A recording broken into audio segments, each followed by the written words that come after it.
Hello and welcome, my name is Chris from christopherhole.com. Welcome to this video where we're going to be understanding a little bit more about coronary heart disease.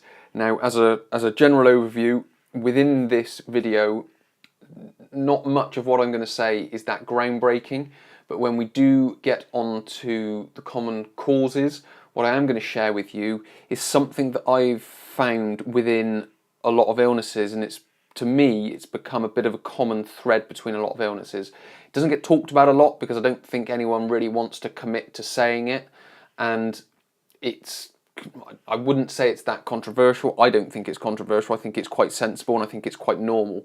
But a lot of people, they don't like to talk about it for one reason or another. So within this video, how we're going to understand coronary heart disease a little bit more. First of all, we're going to talk about what it is. We're going to look at some common symptoms, as you can see on the screen here. Then on the next slide, we're going to look at some common causes. And then finally, we're going to look at some common treatments. So to begin, what is coronary heart disease? Well, it's a disease that affects the heart.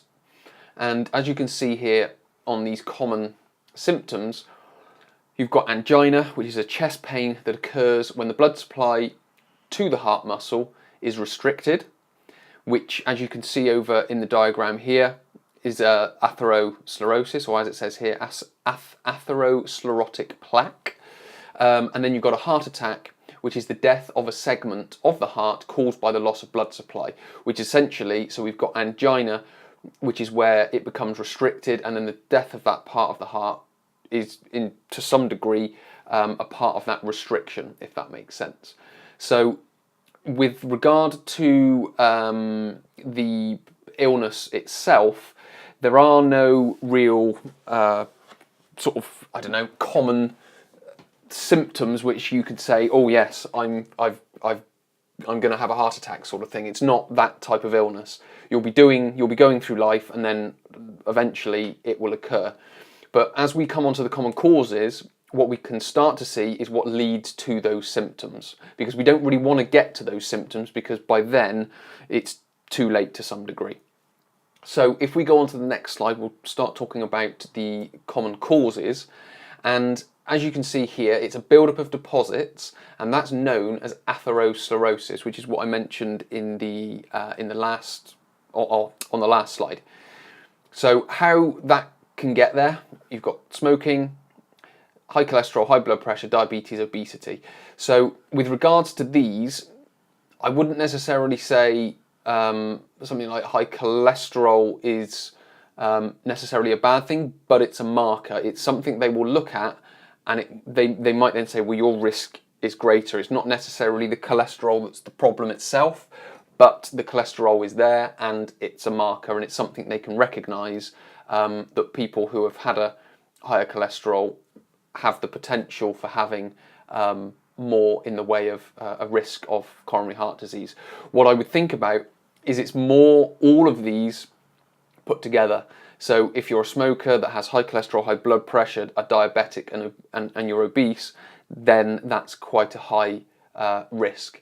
If you've maybe just got one of these, then it may not be too much of a problem.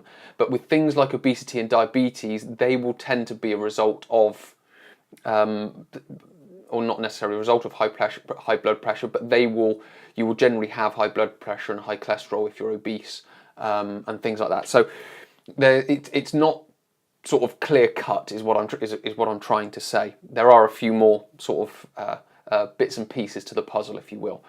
But essentially, all of these come about by poor activity and exercise and a poor diet. And then you've got smoking at the top. So these four here, poor exercise and activity and a poor diet. So coronary heart disease takes time to manifest.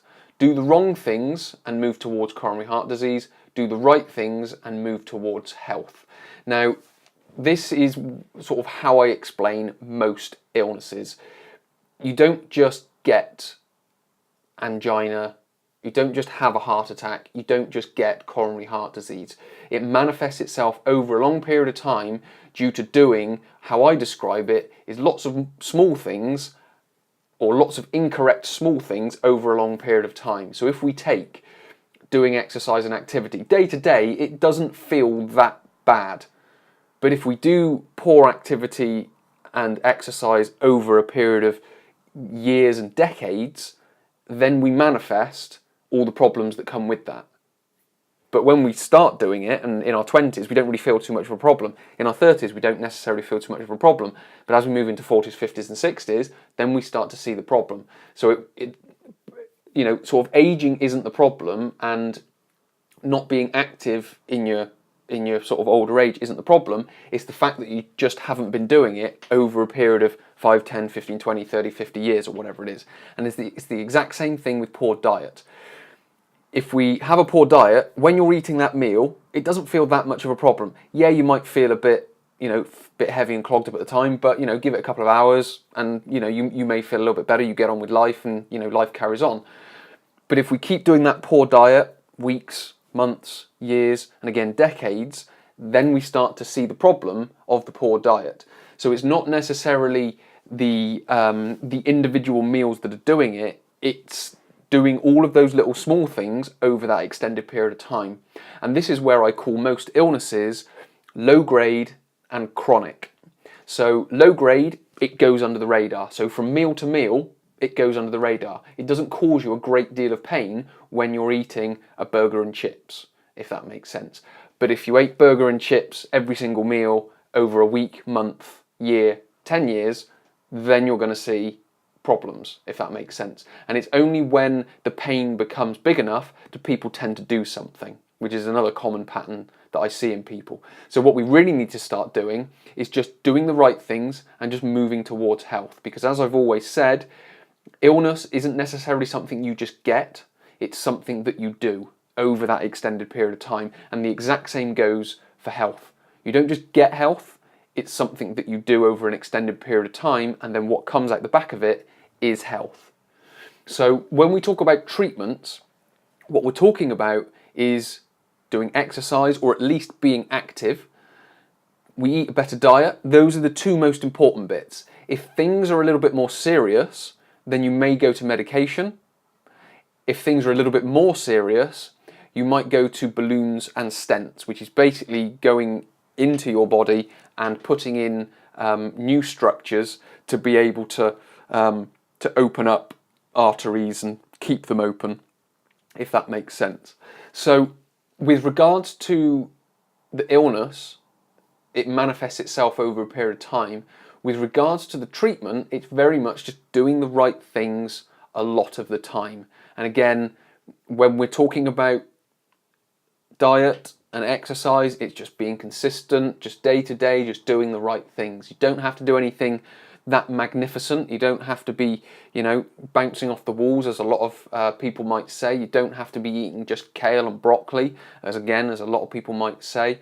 It's very much just doing the right things consistently over and over and over again. And one thing I will just leave you with, don't try and change your exercise routine or your diet and just completely revolutionize it. Just small changes over time, and you'll start to see the results of that again over a longer period of time. You won't necessarily see the results from day to day, but when you look back after doing it for 10 years, you may well see a huge change.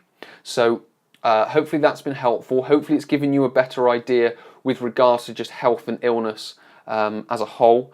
Many thanks for watching. My name is Chris from christopherhole.com. I will speak to you in a future video.